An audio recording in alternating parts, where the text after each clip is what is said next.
Hello guys, I am Vitold and man, this Aprilia Tuareg is something. Let me break down my experiences with it into two parts. First, what's awesome about this bike, and there are truly certain things to like. Then I'll tell you what's actually not good in it. I've ridden all mid-size and large adventure motorcycles currently available on my market, so I've got a full perspective on what's possible and so where Aprilia Tuareg stands considering all that. Starting off with the pros then. The first one is that this bike handles awesome at all speeds. It's right there on top with BMW R1250 and 1300 GS from the segment of large adventure motorcycles, and you might find yourself scratching the foot pegs on this Tuareg. Definitely unexpected on my side, and unexpected when you first look at this motorcycle. It's super eager to turn and change directions. It stays stable and under control all the time, and this doesn't change much with speed, so also riding fast. It is great. Not many motorcycles can get compliments here, yet this one certainly does deserve it.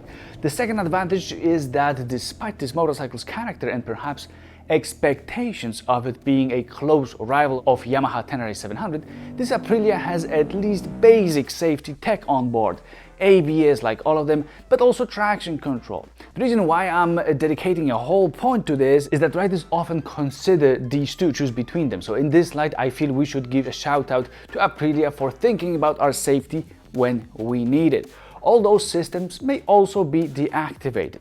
The third pro is that Tuareg is just enough comfortable to not complain when riding it. Its seat is rather hard, narrow, and has a demanding shape, but it is manageable to ride without regretting it after half an hour. It's not a great tourer, but generally I consider it manageable and in the end fine in terms of sitting and position comfort. I imagine that you're looking at my electric office chair, wondering what comfortable means to me, but I assure you that I'm not setting the bar here that high, but rather set the best to me bike in the segment as a benchmark. Now, if you'd like the world's top office chair with 18-way electric adjustment, just take a look at this. Go to powerseats.eu and check these out. They are called 7G11 and they also come in different colors.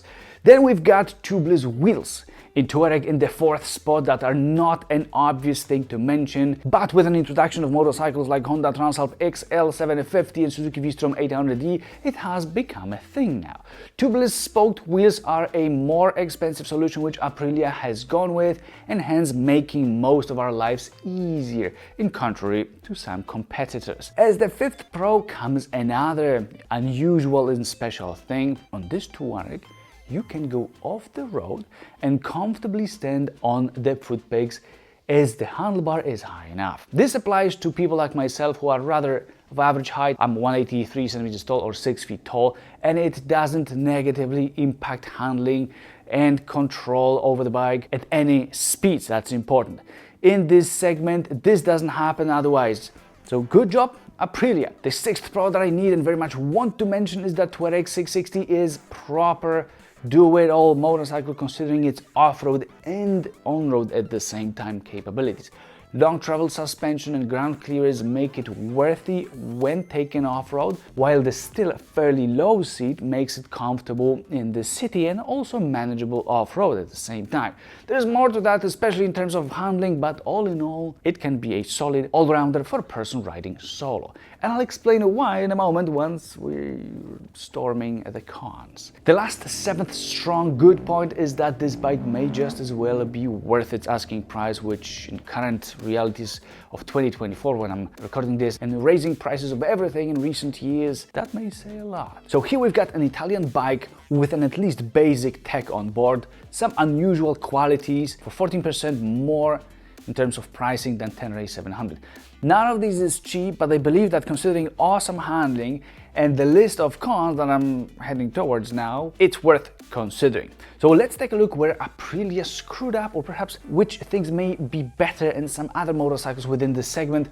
Remember, we are all different, so at the end of the day, go and test all the bikes that interest you so that you've got your own personal opinion. Now, the first con from me is suspension comfort. There is adjustment both in the front and in the rear, but regardless of that, the ride is way too stiff to me, especially when riding over larger bumps. That is strange, as riding off-road may become a real challenge because of it. It's as if a front suspension had an aim of hitting your head with the handlebar no matter what. Beware of that, and definitely test the bike before buying it to make sure that it will suit your riding conditions and preferences. Again, we're all different, so this may be something that will work very well where you ride and how you ride. Also check my full review of this Tuareg, which is linked in the description below. Then in the second spot, I've listed design, as it seems to look pretty bland, this bike. Until 2023, there were just 3 color options. In 2024, I could see that there are some new ones added, and that is great. Still, it's not the most exciting to look at unless someone likes more old school design. The third thing that may be bothering some is that being an Italian brand, Aprilia may be a subject to reliability concerns at this moment. In this particular bike, something seemed to be spilling out of it on my left foot during my time with it. I know I might be wondering myself if this heritage is something that I would be worried constantly or not. All machines break, but we've all heard about some trends. Now, a big con to me, right next to uncomfortable suspension, it's weak engine performance. I feel that this is a fairly big lost opportunity, as the powertrain is not exciting at all to me, and in fact I would say even quite disappointing. The power delivery seems strange a little bit, as it's not regaining explosiveness with higher RPM, but it rather loses its breath, and overall it becomes a struggle, since the bike encourages you first to play with it in the corners, and then accelerating is like, meh, alright, just leave me alone, bro. Give it more power. Alright, number 5 on the list of cons is that ridiculous, counterintuitive, and I'll just say stupid fuel cap that twists all around and requires a specific combination of turning the key and then the cap to open. Man, what an idea. Now, this really frustrated me at the petrol station, where for a few minutes I had been trying to find a combination that would let me fill the tank up. I don't want to ever have to do that again. The 6th and last disadvantage of Tuareg that I need you to know and to make peace with it if you're willing to get this bike is that the suspension reacts very clearly to acceleration by making a rear end squat, and at the same time making a front end dive when braking, which is actually not related to accelerating, obviously. So on one hand, the front suspension feels like bottoming out on every larger bump, but when treating it more gently and just braking with the front brake, it compresses at a record level. It basically thinks it's a boat on wheels, I feel.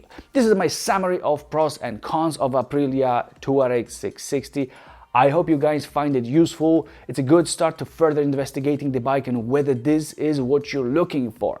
I've made such summaries of its competitors, and there are some to come, so check them out along with my full honest review of this Aprilia. But before that, subscribe so that you don't miss the video reviews that are coming.